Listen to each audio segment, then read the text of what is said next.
Good evening and welcome to the City of Pasco City Council regular meeting of this Monday, June 2nd, 2025. Hard to believe we're already in June, but here we are. The city welcomes you and thanks you for your attendance. At regular meetings, the City Council takes action on items, holds public hearings, and conducts other business of the city. For anyone following along, agenda packets are available either here on the small table in the back immediately to the right under the sign that says conveniently agendas. If you're online, www.pasco-wa.gov/agenda is where you can find it. This meeting is being televised on PSC-TV channel 191 in Pasco and Richland via Spectrum Cable and is streamed on the city's Facebook page, website, YouTube channel, and via Microsoft Teams webinar. This and previous council meeting is available on the city's website. The public may submit comments or ask questions by contacting city manager, city clerk, or by using the Ask Pasco app, and of course during our comment period tonight. With that, Ms. Clerk, if you'll read in the roll. Thank you. Council members Barajas. Present. Blaisdell. Present. Grimm. Here. Harpster. Present. Perales. Present. Mayor Pro Tem Milne. Present. And Mayor Serrano. I am here. Thank you. Thank you. If you'll all please stand with me for the Pledge of Allegiance. I pledge allegiance to the flag of the United States of America and to the republic for which it stands, one nation, under God, indivisible, with liberty and justice for all. Thank you all. With that, I'll move us along to item number 4, which is our consent agenda. We have a handful of items. All items listed on the consent agenda are considered to be routine by the City Council or enacted by a singular vote, by a singular motion. There will be no separate discussion of any of these items unless one of the council members asks for removal and further discussion. Then it would be removed to a later portion of the meeting via the regular agenda.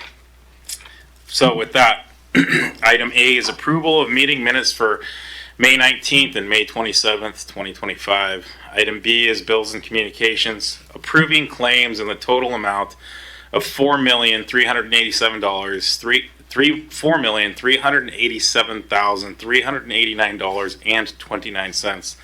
And item C is resolution number 7605, the 2025 to 2029 Tri-Cities Home Consortium Assessment for fair housing.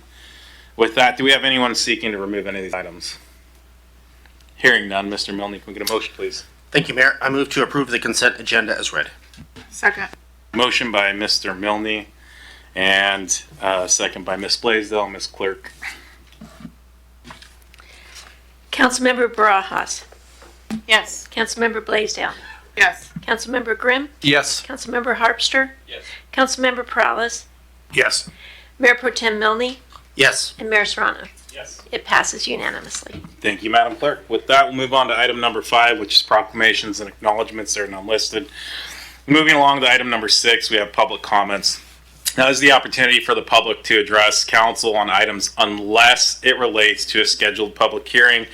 And we have one of those listed in item in section 8. So as long as you're speaking on something not addressing that item 8, you may address us at the podium. This is the opportunity for folks to bring items to the council, to our attention, to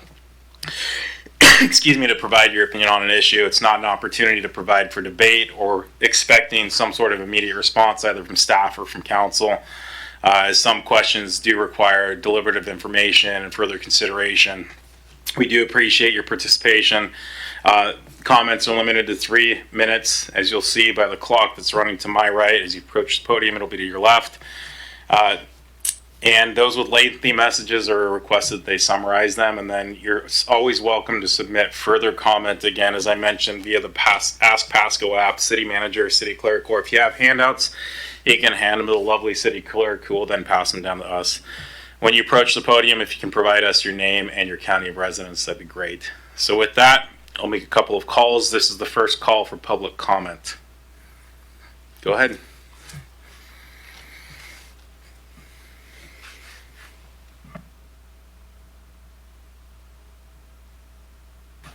And if you can push down on the mic, there should be like a little mouth button. There you go. You're on. Thank you, Mr. Mayor. I'm Marcel Brown. I'm coming to address the council about a cell phone tower that they want to put in my front yard. I live on Riverview Drive. I've been there for 25 years.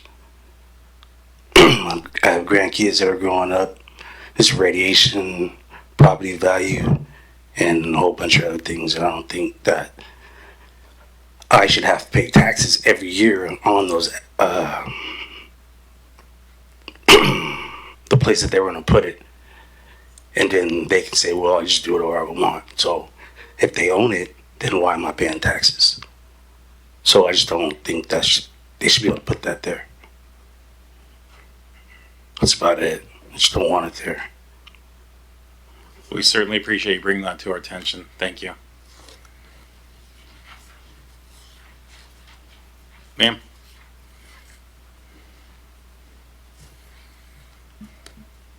It looks like a mouth with a couple of lines. There you go. I'm also the grandparent, but I don't live there anymore. But, you know, the effects we really don't know about. We just want you to really consider it. I have 6 grandkids living there, and they're real young. So just please consider that. Thank you, ma'am. Do we have any additional public comments? Ms. Mahoney?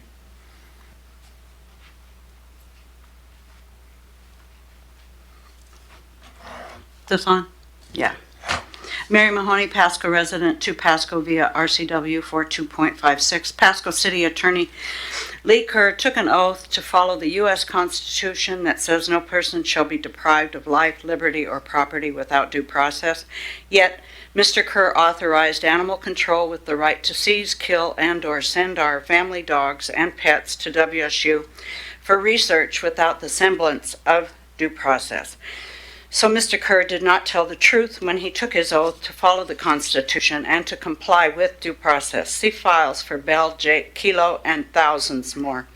Further, Mr. Kerr falsely stated he would provide a copy of the termination agreement between WSU and Animal Control, now called Tri-City Animal Services, or TCAS.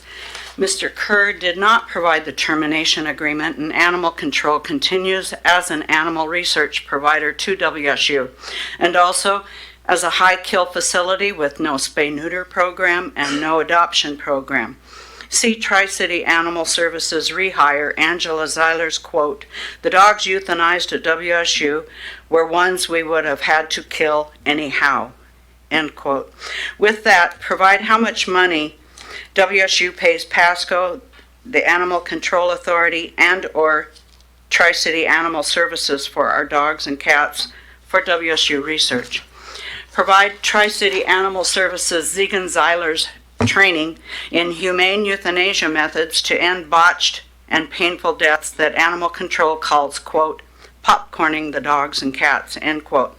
Provide the results for 48 counts of animal cruelty, the theft of $375,000, the missing and/or stolen rainy day fund at Animal Control. See Chambers, Howard, Hernandez, and Zeiler. Provide the fines paid by Pasco and spot zoning developers, Hayden Homes, for killing our 8 floodplain American bald eagles and their eaglets. Provide a permit number 404 that allows Pasco to develop and destroy our floodplain. Provide all past and present ULID and/or LID designs for my Pasco property with start dates and costs.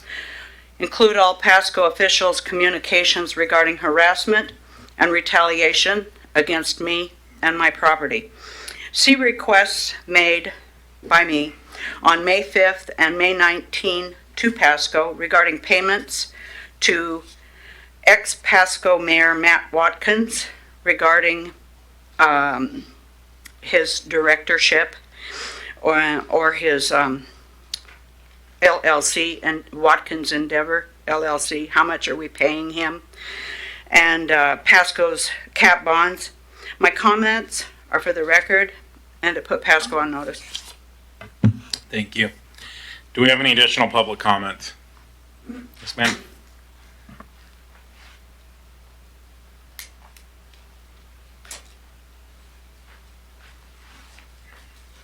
Good evening, council members. My name is Amber Wade, as you might know by now.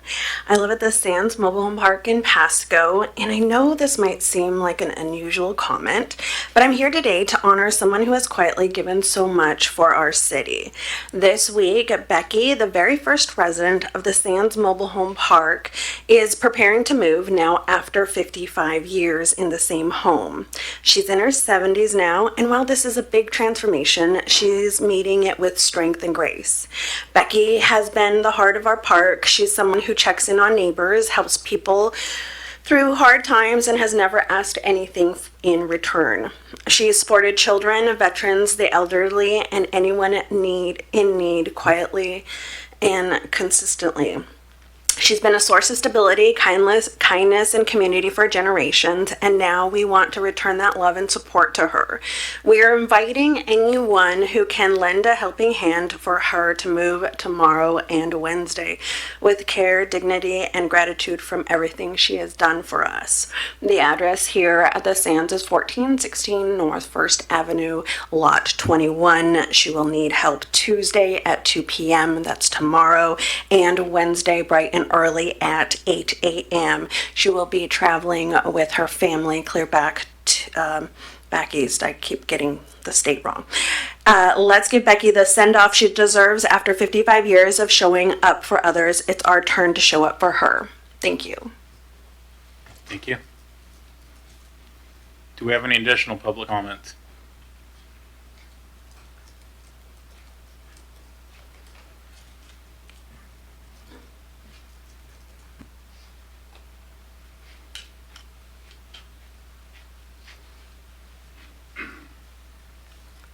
Good evening. My name is Frankie Hurley, and I live around the corner from Marcel Brown. And I also object to having a telephone tower put on my property as well. And if Verizon decides to put the telephone pole on his property, what's going to stop them from cutting into other people's property?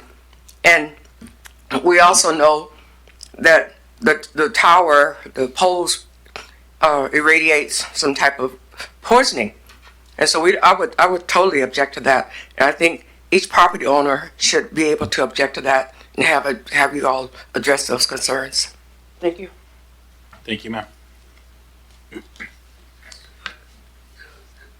Do we have any additional public comments? Going once? Going twice? Going a third time? Thank you. Appreciate those comments. With that, we'll move on to item number 7. There's a single item. Item A is verbal reports from council members. Mr. Prowse. Appreciate it, Mayor. Sorry, I've not been talking all day pretty much. I met with the Housing Authority of the City of Pasco and Franklin County. Just had a meeting just about kind of what they're doing. They're going to be doing lots of growing here for the next couple years. The last time Matt Truman came in and actually talked to the council was well over 2 years ago. So I reached out, we had a meeting, and they're going to look into perhaps buying some land, and they're going to need partnerships and working with the city to get permitting and stuff. So it was a really enlightening meeting, and he's looking to start really expanding their housing stock. So it was a productive meeting, and I think as of right now, he wants to extend an invitation to perhaps come and present to the council, give an update. I mean, it's been 2 years since he's been here, and just kind of tell us their plans for the future. Then I also just met, I stopped in at ProMade Homes today to discuss the the dust storm from this past weekend, and they're going to work better at making sure that their ground is more saturated and that they have individuals out there on the weekends. But at that point where it was really windy, you can put water in all day.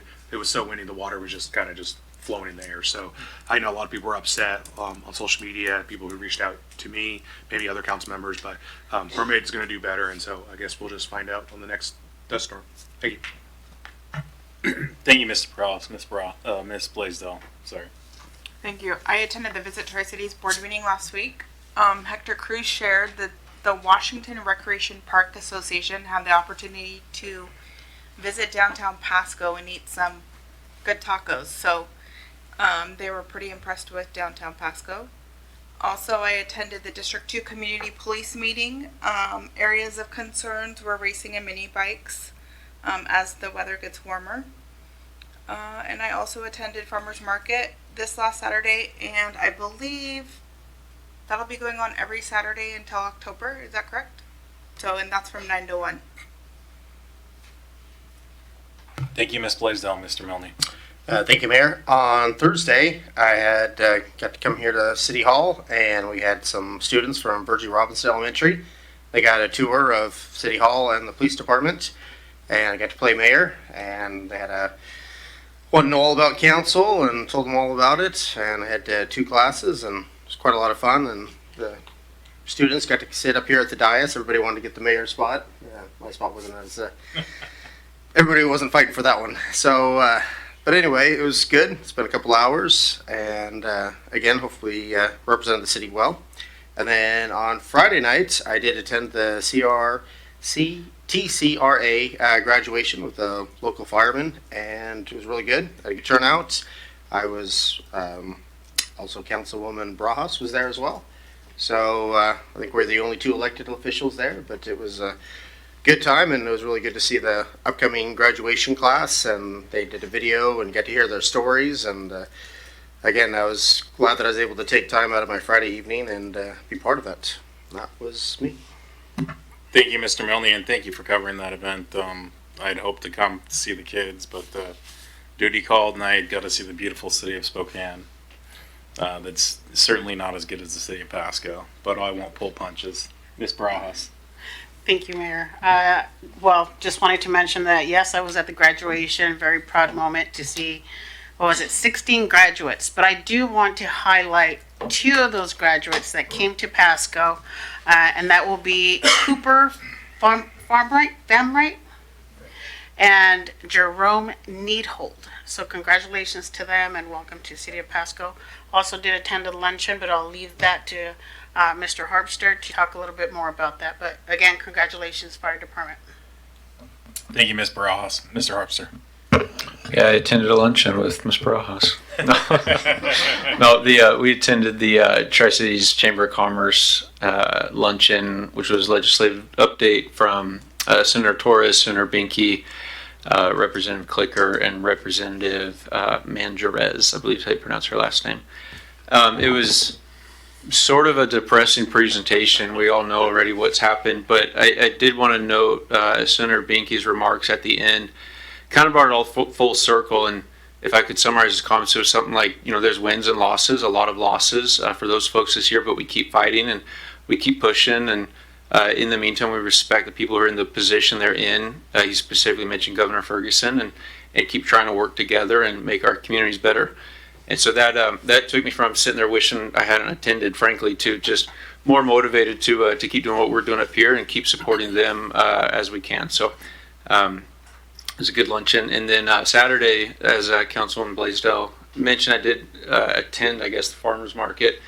And the one thing that I noticed was that whole area appears to be just so much cleaner than 12 months ago. And a lot of the activity that was maybe going on in Peanuts Park North was not present, and I haven't seen it there happening for a while.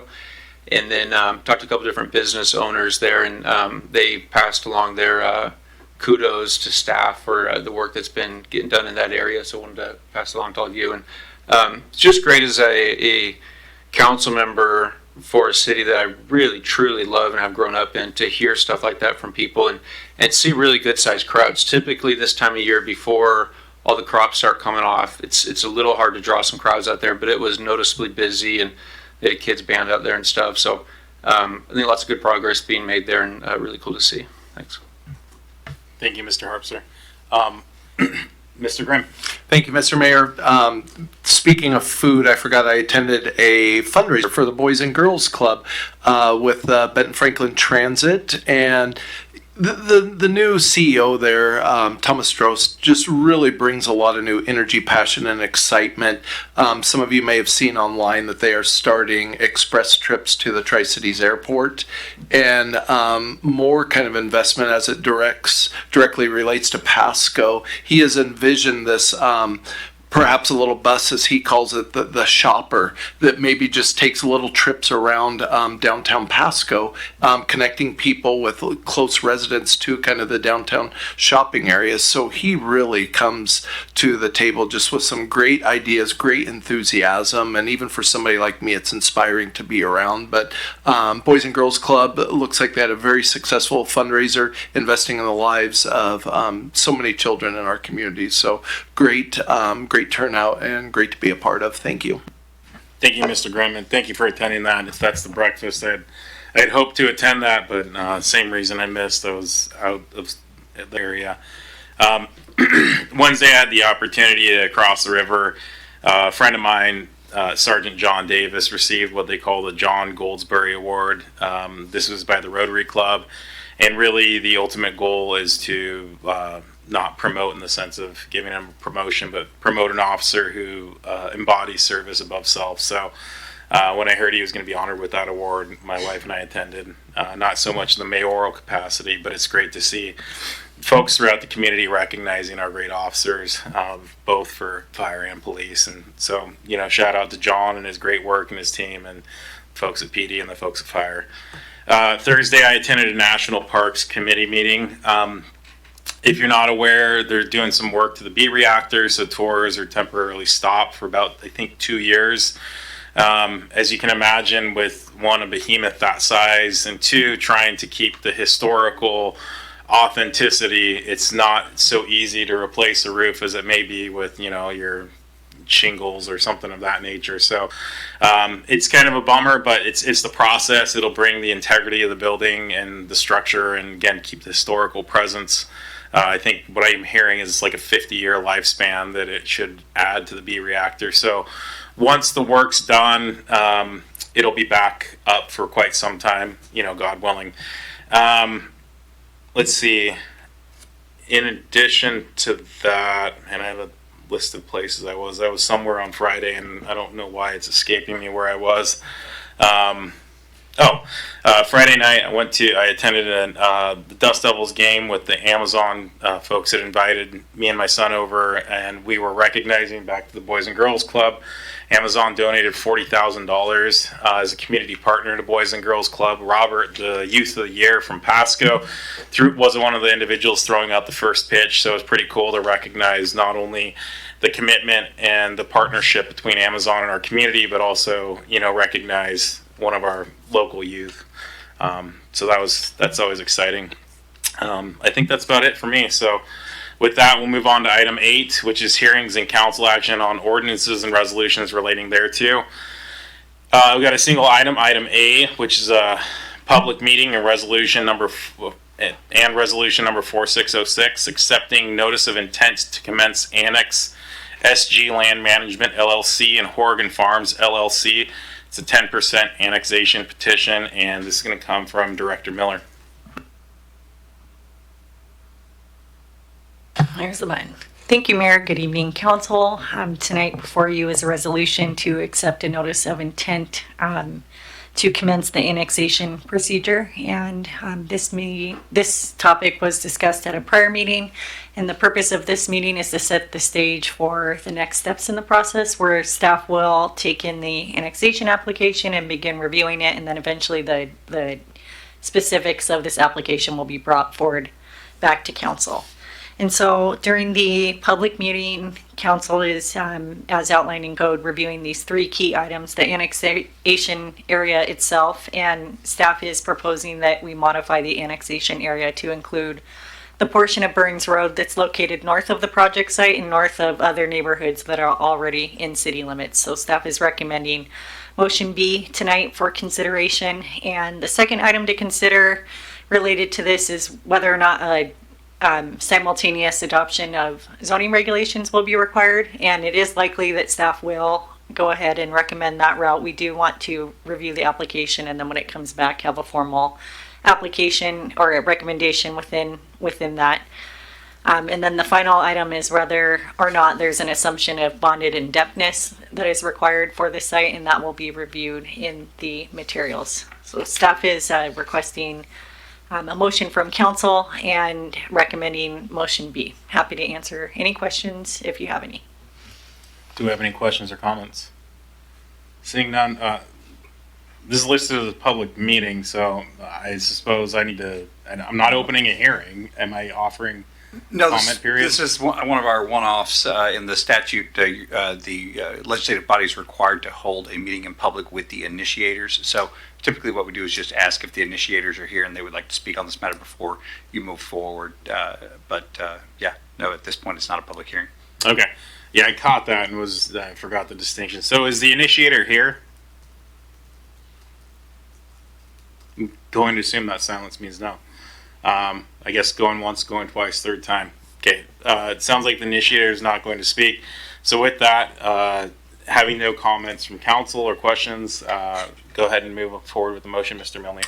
All right, so I'm going to move with motion B. I move to approve resolution number 4606, accepting the notice of intent to commence annexation proceedings for the SG Land Management LLC and Horrigan Farms LLC annexation, providing a determination on the boundary to be annexed, which includes a portion of the right-of-way of Burns Road, and whether simultaneous zoning and assumption of bonded indebtedness will be required.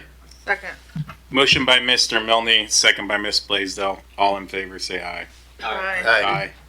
Any opposed, say nay. Hearing none, that passes unanimously. It moves us along. You all right, Ms. Burrows? We need to take a break? I'm good. Okay. All right. If we gotta do it, we gotta do it. Just want to make sure you're okay. With that, we got number 9, which is ordinances and resolutions not relating thereto, and resolutions not relating to hearings. Sorry, I went a little lower on that and just went into full autopilot for a second. Number 8, at letter A, is ordinance number 4768, Sawyer RS1 to R1 zone change. This is Z 2025-002. And back to you, Ms. Miller. Thank you, Mayor. This item is an ordinance, and this is part of a quasi-judicial process where this rezone has been notified to the public, and a public hearing was held by the Pasco hearing examiner, and the meeting for this was held on April 9th, where all aspects of the project was reviewed, and the hearing examiner did recommend approval. There were no appeals received, and details can be found in the packet, specifically the hearing examiner decision. And with this request specifically, the applicant is requesting to rezone the site from RS1 to R1 low-density residential. And this change will allow for additional density on the project site. And staff is recommending approval of this matter. Happy to answer any questions. Thank you. Do I have any questions or comments from council? If I could, Mr. Mayor, this Yes, is sir. a quasi-judicial matter, so I'll just run through the script Yep. real quick, if you don't mind. So this is a quasi-judicial hearing or proceeding to render final decision on the materials presented. It's defined as a proceeding in which the council defines the legal rights, duties, privileges of the specific parties in a hearing, proceeding, or other contested proceeding. The appearance of fairness doctrine applies, and the hearing must be fair in 3 respects: form, substance, and appearance. All council members should consider whether they have potential conflicts as follows: A, a demonstrated bias for or against any of the parties; B, any direct or indirect financial interest in the outcome of the proceeding which would affect the council members personally; C, whether there has been any prejudgment of the issues prior to hearing the facts; D, whether there has been any ex parte contact with anyone other than staff prior to this hearing; and finally, E, any other conflict which a council member believes would prevent them from hearing this matter fairly and impartially. If any council member has any of these concerns or disclosures, now would be the time to make them known. Seeing none, are there any members of the public seeking to disqualify a member of the council from participating in these proceedings? Seeing none, please proceed. Thank you. With that, do we have any questions or comments from council staff? Seeing none. And we don't need to open that for the public comment, correct? Okay. Mr. Milne. Thank you, Mayor. I move to adopt ordinance number 4768, amending the zoning classification of certain real property located on the east side of Road 40 near the intersection of Road 40 and West Pearl Street, Pasco, Washington, further authorized publication by summary only. Second. Motion by Mr. Milne, second by Ms. Blaisdell. All in favor, say aye. Oh, Aye. Aye. Aye. Aye. Any opposed, say nay. Hearing none, passed unanimously. Was that supposed to be a roll call, Ms. Clerk? I saw you poke your head up. Okay, just wanted to make sure.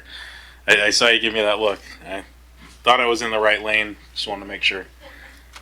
With that, we'll move along to item B. Do you want to go ahead and kick us off with the quasi-judicial? Sure. Yeah. So same pretext that we just or premise that we just move forward on, except just a reminder that any council member should consider whether they have potential conflicts related to demonstrated bias for or against any of their parties, any direct or indirect financial interest, whether there's been any prejudgment of the issues prior to the hearing, whether there's been any ex parte contact with anyone other than staff, and finally, whether there's been, or if there's a council member believes there's anything that would prevent them from hearing the matter fairly and impartially. Any council member with any of these concerns or disclosures would need to make those known now. Seeing none, any member of this public seeking to disqualify a member of council from participating. And seeing none, please proceed. All right, with that, we are going to kick ordinance number 4769, Stutzman RS 12 to R1, zone change Z 2025-003 to Ms. Miller. Thank you, Mayor, and apologize for going out of order on the last item. This is a similar process, and this is for a rezone from RS 12 to R1. And this application was forwarded to the hearing examiner, and a public hearing was held on April 9th. And there was an approval recommendation provided by the hearing examiner. No appeals were received. There was opposition that I noticed in the public testimony summary of the hearing examiner meeting, and there was just concerns in general about the duplexes that were already under construction, which the zoning does allow for. And this rezone would allow for the owner to subdivide the duplexes so that they could be separately owned parcels. So the hearing examiner reviewed that, took in the input, and recommended approval. And I'm happy to answer any questions on this if you have any. Thank you. Do we have any questions or comments from council or staff? Seeing none, Mr. Milne. Thank you, Mayor. I move to adopt ordinance number 4769, amending the zoning classification of certain real property located in the corner of West Sylvester Street and Road 34, and further authorized publication by summary only. Second. Motion by Mr. Milne, second by Ms. Blaisdell. All in favor, say aye. Aye. Aye. Any opposed, say nay. Nay. So did I hear 3 nays? Is that correct? Okay. And did you catch those? And then Mr. Milne. So our bookends, and then Mr. Milne. So Perales, Milne, and Grimm. Okay. With that, it passes on a 4-3 vote. Moves us along to item C, ordinance number 4770, amending sections of the Pasco Municipal Code regarding work exempt from permit. It's going to stay with you, Director Miller. Thank you, Mr. Mayor. This item was workshopped last week with the group, and this is a great slide. Thank you for pulling this up. Staff is excited to work toward exempting these different uses in the code. So Pasco has, over the years, which they are permitted to do, has required permits for certain activities that are exempted on a national scale through the International Residential Code and the International Building Code. And so with this code change, it would enable the residents to bypass the permit process with Pasco, save a trip, and be able to construct these different items listed or related to roofing without coming in and getting a permit. So this is a very exciting step for Pasco, and I feel a little guilty taking this near the end because I did not start this. I do want to give credit to our deputy city manager, Richa, and then the staff who worked on this. But we're looking forward to saving time for our customers, and we do have a flyer that is prepared that outlines these new stipulations. So we intend, if this is adopted by the council, to educate our customers who are calling in. We'll have a cheat sheet that says here's what you can and can't do if customers do need additional support with locating sheds in their backyard, or if they're not sure where their fence will be located. We will have our front permit staff help them. If the questions become more complex, we'll transfer them to a planner who can help them with the spatial regulations for the site. So we believe with outreach to our customers and educating that we can assist customers in building these correctly and in the right location. If for some reason there is an issue, that would be something that we would work with the property owner on through code enforcement if it does come to that, and if something is built over an essential water line or sewer line. But we will educate people when they call where they can locate these structures in their property to alleviate hopefully most of those cases. Thank you. Do we have any questions or comments from council? Mr. Grimm? Thank you, Mr. Mayor. Thank you, Director Miller. I am absolutely over the moon by this. I know this council has been, had some frustration here and there about goals and agendas not maybe being done in the time we would appreciate, even though we've thrown a lot at staff. But this is one, thank you each and every one of staff who worked on this, because this is just a big win for the citizens of Pasco. And I was going to bring some red tape, Mr. Mayor, that we could ceremoniously cut, but I did forget that. Probably a good thing, but no, and I appreciate staff talking through some of the potential issues of, somebody building something that may end up in the right of way or something that could bring a real issue down the road. But overall, I think this is a big win for the people of Pasco, and we'll obviously free up some staff help, I think, as this says, to be utilized for a higher mission, and just a big win all the way around. So thank you so much, every member of staff. Deputy City Manager Sigdell, I know you worked on this a lot, and thank you, Director Miller, for bringing it across the finish line. Thank you, Mr. Mayor. Thank you, Mr. Grimm. I'll definitely echo the sentiments of gratitude. I know it's something that we've talked about, trying to figure out how to right size some of our code provisions. So thank you to all staff who worked on this. And Ms. Miller, welcome to the team. And you get to carry the torch across the finish line. So you're the heroine of the day. Seeing no further lights, can I get a motion, Mr. Milne?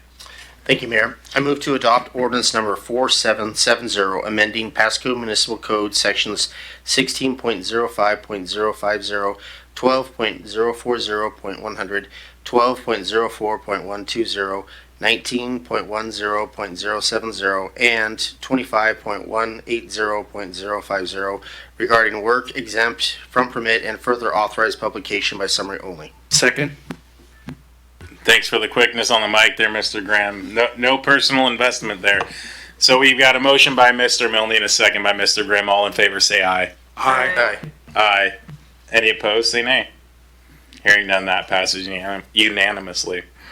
That moves us along to item D, which is resolution number 4607, interagency agreement with Washington Traffic Safety Commission to conduct dedicated DUI enforcement patrols and ordinance number 4771, amending the 2025-2026 operating budget, allocating funding for the increased overtime to conduct dedicated DUI enforcement patrols.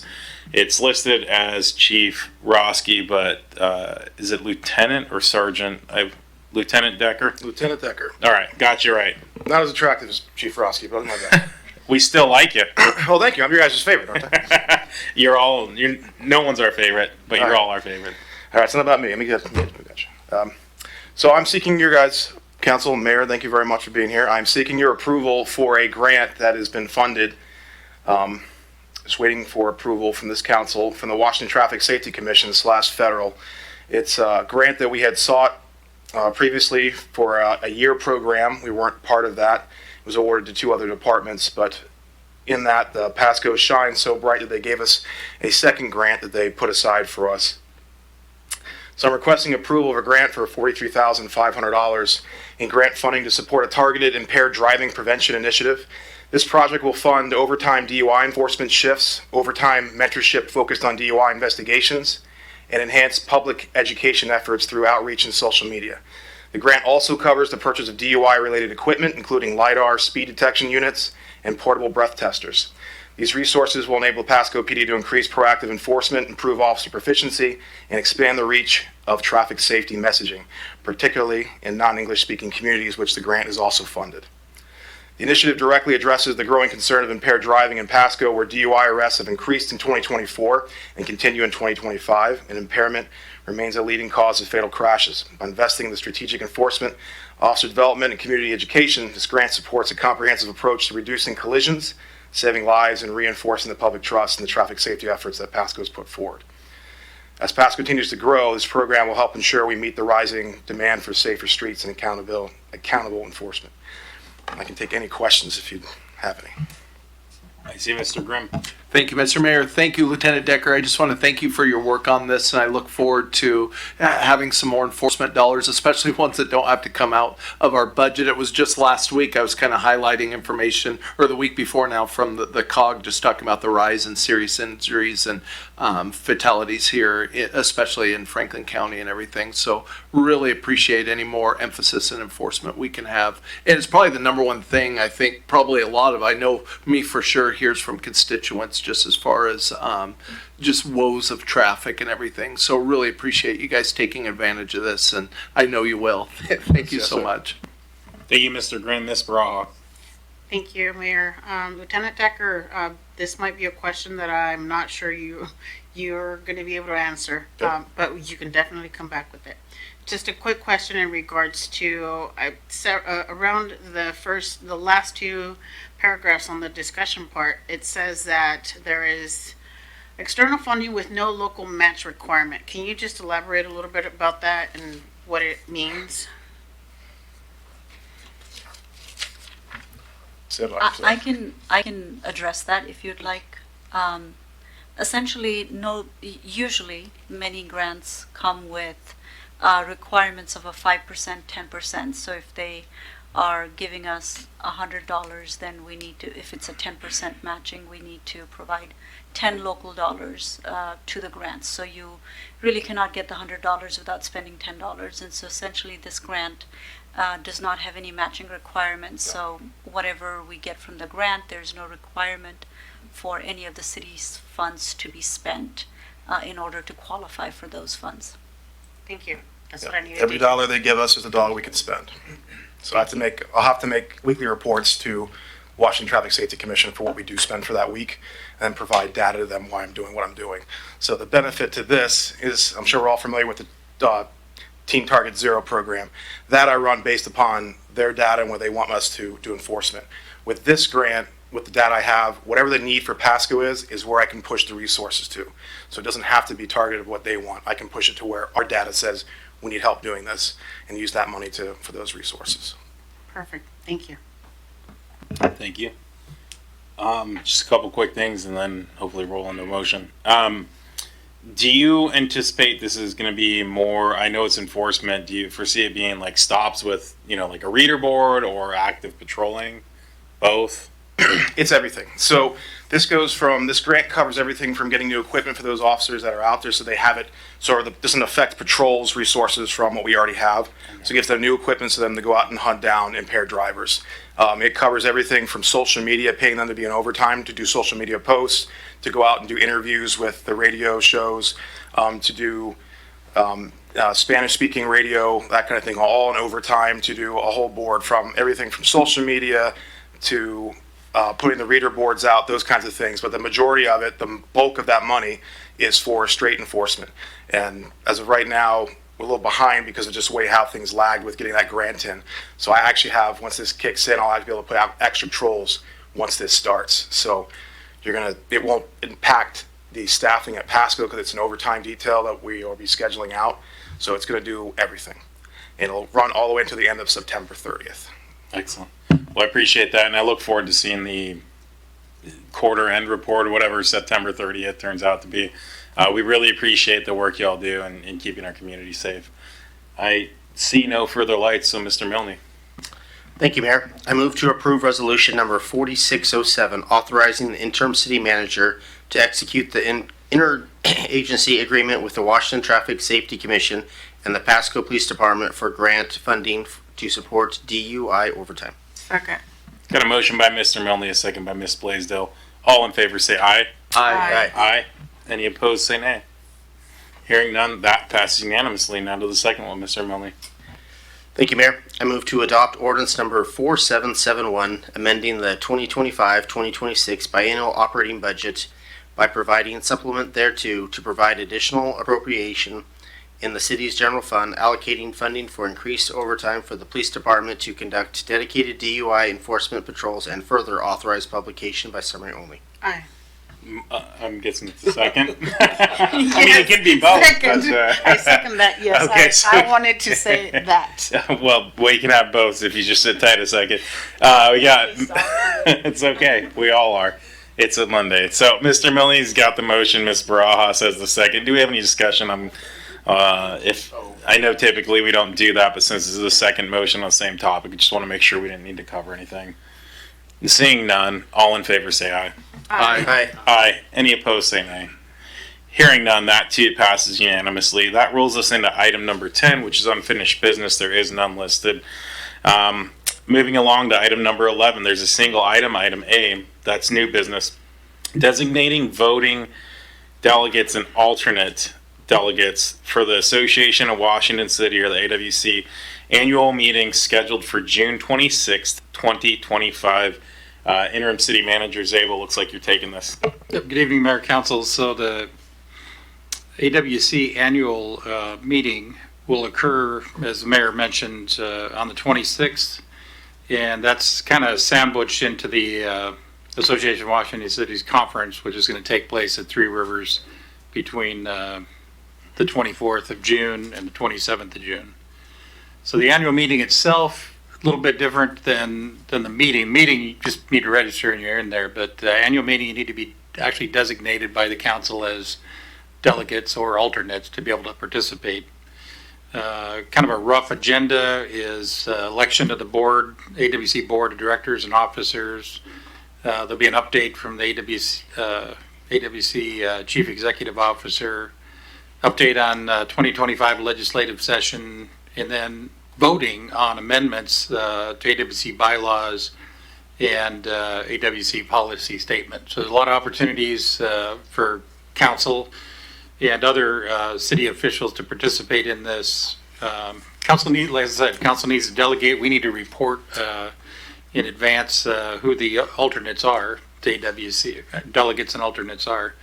And so tonight we're asking you to kind of flesh out that slate as to who you want. As far as I know right now, I think Councilmember Barajas and Councilmember Perales are registered. I'm not sure if other council members have registered in the last few days or not, or plan to register.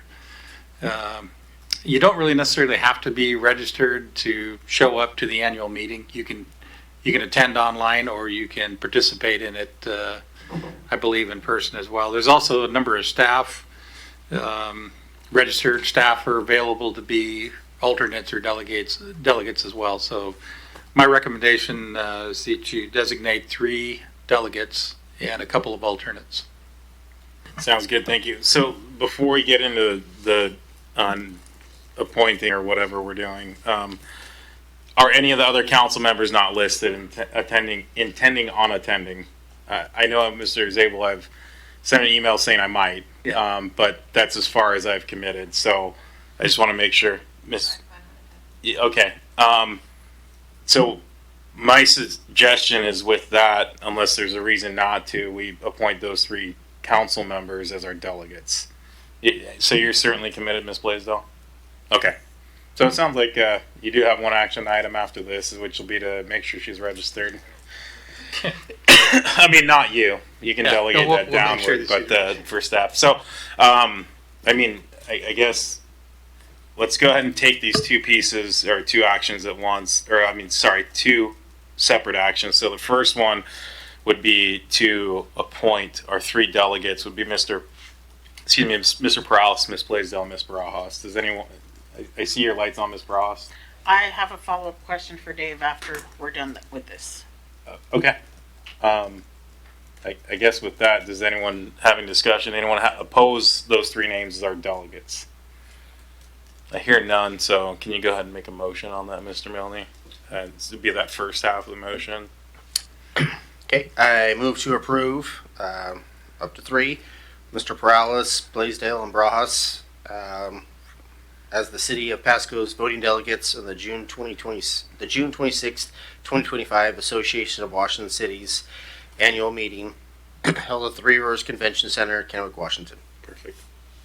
Got a motion? Can we get a second? Second. Got a motion by Milne, a second by Ms. Barajas. All in favor say aye. Aye. Aye. Any opposed say nay. Hearing none, that passes unanimously. Ms. Barajas. Question, Dave. Will the city of Pasco be participating in the parade of flags this year? Yes.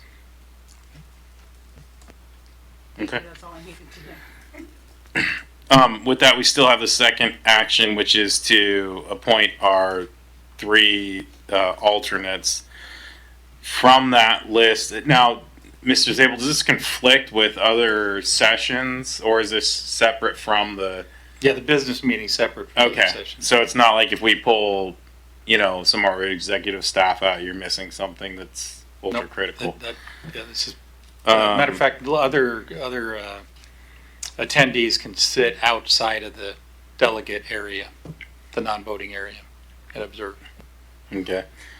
So seeing the list has a handful of folks on the slate to my right. Let me start with this. Does anyone over there not want to do this? I mean, this is your out. This is not going to reflect on your performance. If you don't want to attend this and you'd rather sit outside, I don't know why you would, but air condition works there too. Okay, I guess if there's no one that doesn't want to do this, it seems to me it makes sense. Mr. Zabel, Miss Liddell, there Miss Pichon, or since Director Miller's here and listed, maybe we could hand it to her. What are your all thoughts? We want Pichon or Miller, since Miss Miller's here. And Miss Miller's here. you cool with that, Miss Miller? Okay. So we're gonna go Zabel, Sigdell, and Miller. Any further discussion on that? Okay. Can you make that second half of the motion, Mr. Milne? Thank you. Yes, I am making a motion that we designate Zabel, Siddell, and Miller as substitute delegates in the case an approved delegate is unable to attend the AWC annual meeting. Second. Got a motion by Milne, a second by Blaisdell. All in favor say aye. Aye. Any opposed say nay. Hearing none, that passed unanimously. I know it's a little bit of a split process, but we got it done. Miscellaneous discussion. Mr. Zabel. Just one item I wanted to get on council's radar. June 17th, we have the Basic Law Enforcement Academy graduation at Hapo Center. That'll be at 10 a.m. As I said, June 17th. So, Can you make sure a calendar invite gets sent out for that? There probably is one okay, already, we'll but do that. usually I look day of to make sure I'm not screwing things up. I'm just going to throw myself under the bus. Okay, anyone else have miscellaneous discussion? I see Mr. Perales. Thank you, Mayor. Just a couple items. In my meeting today with Matt Truman, he was telling me that Paul Cook, who we approved back in August of last year, still not approved by the city to be on the housing authority. We haven't sent over paperwork for him, approved paperwork. So he wanted me to bring that up, and I figured I'd bring that up in a miscellaneous.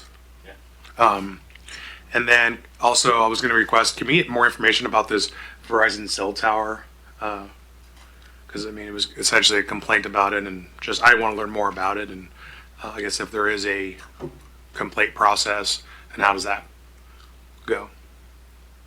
We could do that. Matter of fact, I was in the process earlier today of kind of putting together a note. Staff's been working on this to kind of get council up to speed. But short story is that as a local agency, much of your former authority, as of about 30 years ago, was preempted by the federal government having to do with telecom, the ability to regulate telecom within the public right of way. So you're very limited. Two, you did go through a franchise process. This was the U.S. Cellular. And, even in that franchise process, there's only so much the city could regulate. And frankly, it isn't a whole lot. So what you heard tonight, that example, and I plan on getting a hold of Browns as well, but and is with U.S. Cellular. But they're operating within their permit, and they're operating within the franchise. That's the unfortunate part. And there's not much this council or prior councils could have done about it, at least not in the last few decades. Okay, and then lastly, I know we've talked about fluoride a few times, and it seemed like perhaps we're going to get information. I was just wondering, engage interest from the council, if we can just bring forward a vote in the next couple weeks to just remove it from our water without getting a staff presentation and or hearing. So I think a lot of us feel that we should just take it out, and so that's what I wanted to gauge the interest of the council. Thank you. So I'll speak to that before I get to you, Mr. Grimm. I'm certainly in favor of removing it, as insofar as I think my concern with jumping ahead of staff's presentation is if there's an indication of a high cost or a prohibitive issue of removing it, I'd want to be informed of that, or if there's some sort of process that would implicate other water quality issues, I guess. I don't know enough about it, but again, if staff's done the research and they say, hey, look, it's as simple as running it through a filter again and not going to cost us a bunch of OT and that sort of thing, I'd be okay with that. But I do think the presentation potentially could present those types of concerns or address them. Mr. Ferguson. Just for the council, mayor and council's edification, I have not even looked at the legal ramifications of any of that. We've been obviously busy with school impact fees and vendors and all these other larger projects at council, as well as the packet items that we do have to do on a regular weekly basis. So we haven't even looked into the legal aspects of that yet. So just FYI. Okay. So I think I'll just take my position. I don't necessarily need a formal presentation if staff's going to run it to the ground and give us the information. But that's my take. Anyone? Yeah, Mr. Zabel. Yeah, I will just throw this out here because this is something that's come up before in the city back probably 8 years ago or so. I think we had maybe 2 different presentations about it. And it's a health issue, and there's 2 sides to it. I honestly don't think the cost or the procedural issues are that significant. We'll probably save $50,000 a year in chemicals, right? That's basically, and the water plant operator's job is probably going to be a little bit easier. I'm not sure what we'd have to do for off the top of my head, and Director Sarah's not here, but in terms of modification of any kind of equipment, but I don't think it would be very extensive. But I think the thing I would just caution the council, what the city attorney set aside, is that there'll be a lot of interest in this. There was before, because there's people that are strong believers in fluoride for dental health, and there's strong believers opposed to fluoride, and you're probably going to want to give them a little bit of some runway to address you. And my fear, and certainly council can do what they want, but my fear is if you just make a decision without inviting input from those groups, it could just come back and bite you, and they'll probably give you input anyway, for a while, and I don't think it does a whole lot of harm to let folks talk. So. Okay.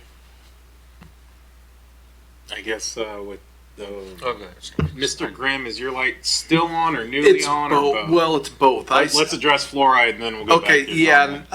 I guess I'm good with what the rest. I was just kind of writing a note that yes, to the best of my recollection, it was yes, just asking for staff to put together a resolution or whatever it took to remove it. But with that, yes, if we were looking for some information or whatever that might be helpful, my stance is probably with you, Mayor. If there's some information they thought would be helpful in the process or whatever, I would definitely be amenable to that.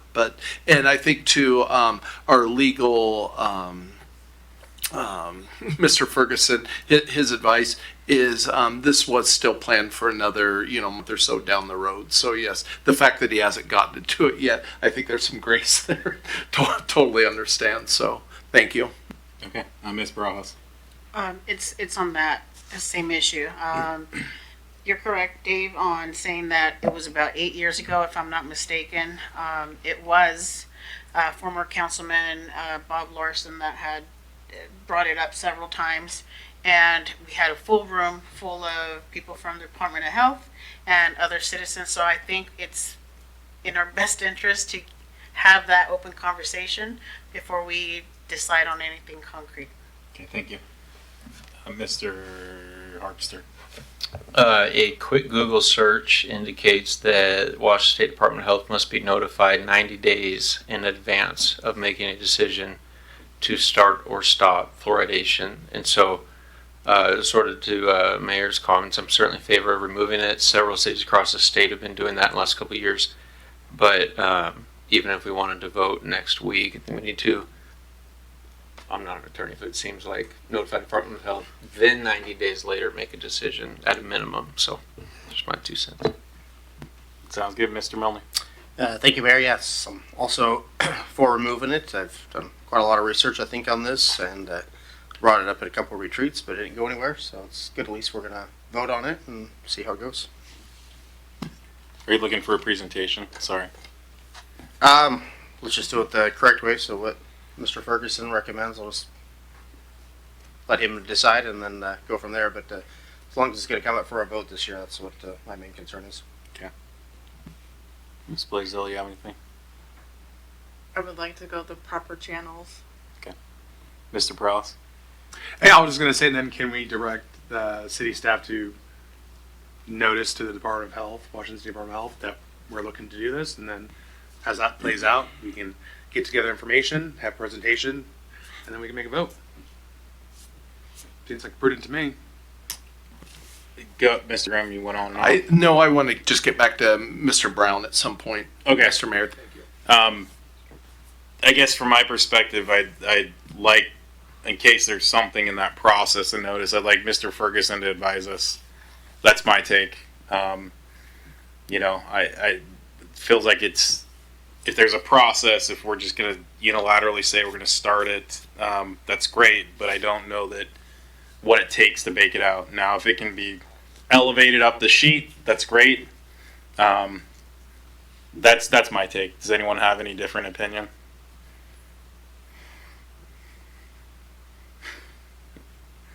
So, I guess there's either consensus that we just push the notice out now, or there's consensus that we await legal review. So please help me here. I would just add, I'll just add that, okay, that we have until, Mr. Ferguson has till July 1st to give us something. I think that's a month, right? Say by July, we should have something, a review, kind of a plan or a process of what we would need to do. And I think that would be appropriate. So I Sure. guess that would be my ask. Okay, that seems to make sense. If you're good with that, you It's can on bring June. us back. Just so you know, it's in the queue for June. Okay. So Okay, that's so not then changed. we'll anticipate something by July 1st regarding fluoride and the process. We good? All right, thanks. Okay. Go ahead. My comment was going to be that if it's further along in the proposed agendas, so just follow that schedule, but if it's for July, I'm good with that. Thank you. Okay, sounds good. Mr. Grimm. Thank you, Mr. Mayor. Just wanted to get back to Mr. Brown's comments, as even brought up by Councilmember Perales there. He did reach out to me personally, and I know he also reached out to Councilmember Barajas, and she probably has some thoughts on that too. But I share his concern. I mean, I think that's, kind of where we're at even with the fluoride thing here. There are some unknown health risks that have come to light because of 5G internet technology that are concerning, and it is unfortunate that it sounds like, as our interim city manager said, that our hands are tied at government levels beyond the local level. But I really share Mr. Brown's frustration, and what might be in the right of way or an easement in his mind is in his yard and what he has maintained and mowed and all of that. So man, I really feel for his concerns, both in the intrusion into what he feels is his property where he's lived for a quarter of a century and maintained, but also the potential health risks with that. And so just kind of frustrated and feel for him. Thank you. Thank you, Mr. Grimm. Ms. Barajas. I just wanted to follow up on that. Yes, I've had several conversations. Thank you for passing along the contact. Mr. Marcel Browns lives very close to me, actually. We are in the same district.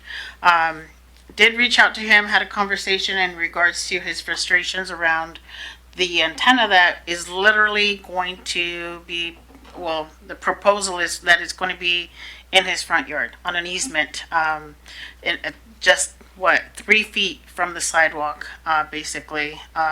So he is frustrated. I've been having conversations with him routinely. We are getting together again to have that conversation as far as, next steps, what to do, who to reach out to. We have reached out, he has reached out to our staff, Dave, and I think there's a meeting set up for the conversation. But this is ongoing. This is something that not only he is affected, his neighbors, but I think it's something that affects a lot of individuals within our city. So on my end, I'm just meeting with him and having that conversation just to see what next steps we can take as far as much as we are allowed to. So yeah, just an update on that. Thank you for that. Seeing no further lights, we're going to move along to item 13, executive session. None listed. That moves us on to item 14. It is 8:05 and this meeting is adjourned. Thank you for joining us.